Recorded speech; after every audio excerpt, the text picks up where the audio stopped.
Today we'll be talking about a very powerful strategy called the CRT strategy. First of all, what is CRT? CRT stands for candle range theory. Here's how it works. If price sweeps the high of a candle and then closes below it, there's a strong chance that price is heading for the lows.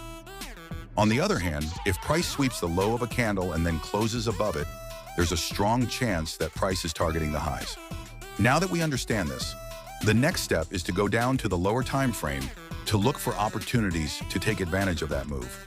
Let's go through an example. Here we have a 4-hour candle. We wait to see which side price takes out. And as you can see, price took out the high and then closed below it. That gives us our CRT high.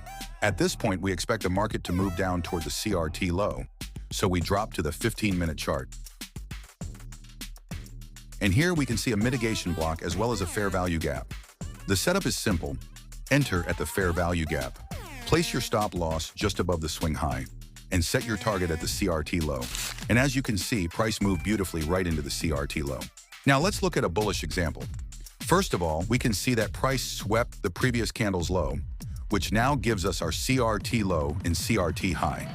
After identifying that, we head down to the lower time frame to find a reason to take price to the upside, targeting the CRT high. On the 15-minute chart, the first thing that catches my eye is this sweep of liquidity that eventually broke structure to the upside. And not just that, price is currently sitting inside a fair value gap.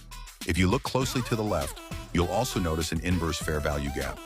Now, when a fair value gap and an inverse fair value gap overlap, that area becomes what we call a balanced price range. So we take our trade from there, stop loss just below the balanced price range, and take profit at the CRT high. And as you can see, take profit got hit. Now let's move on to the next example. This is the daily chart. Price swept the candle's low and then closed above it. That means we are now aiming for price to take out the CRT high. Since we're using the daily chart based on time frame alignment, we'll drop down to the 1-hour chart to look for entries. On the 1-hour chart, we can clearly see that the CRT low was actually a liquidity sweep. After that, the next thing I notice is this bearish fair value gap that price completely disrespected, which now makes it an inverse fair value gap. So we can set our entry at that inverse fair value gap, because once price disrespects a fair value gap, it will most likely use it as a retest level to continue moving higher. Our stop loss is placed just below the CRT low, and our take profit is set at the CRT high. And as you can see, price impulsively went straight to take profit. Now, for the last example, we can see that price swept the previous candle's low and then closed above it. So our expectation is for price to push toward the CRT high. After identifying this setup, the next step is to move down to the lower time frame to find a reason to enter. Now let's play a quick game.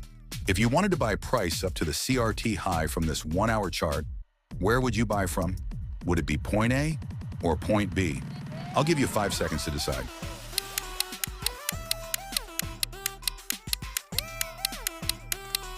All right, your time is up. The best area to buy from is point A. Did you get it right? Let me know in the comments. Now let's analyze it so you can see exactly why point A was the best choice. First, notice how price started creating higher highs and higher lows. That's a clear sign the market wants to push to the upside. Then we also see a break of structure to the upside, which left behind a series of fair value gaps. At this point, price is sitting inside a fair value gap that's in a discount zone, and that gap is accompanied by a mitigation block. This makes it a strong area to take our entry. So the trade is simple. Entry from the mitigation block. Stop loss just below it. Take profit at the CRT high. And as you can see, take profit was hit. So you can see that this is a profitable strategy. But remember, you don't just trade it on any random time frame. That's why time frame alignment is really, really important. The best time frame alignment for better accuracy in CRT is as follows. Weekly CRT. Take your entry from the 4-hour chart. Daily CRT, take your entry from the 1-hour chart. 4-hour CRT, take your entry from the 15-minute chart. 1-hour CRT, take your entry from the 5-minute chart. I wouldn't advise going any lower than this, because it could cause you to get stopped out more frequently. You can also combine CRT with other confluences for even stronger setups. And in my upcoming videos, I'll dive deeper into that. If you enjoyed this video, don't forget to give it a thumbs up and subscribe.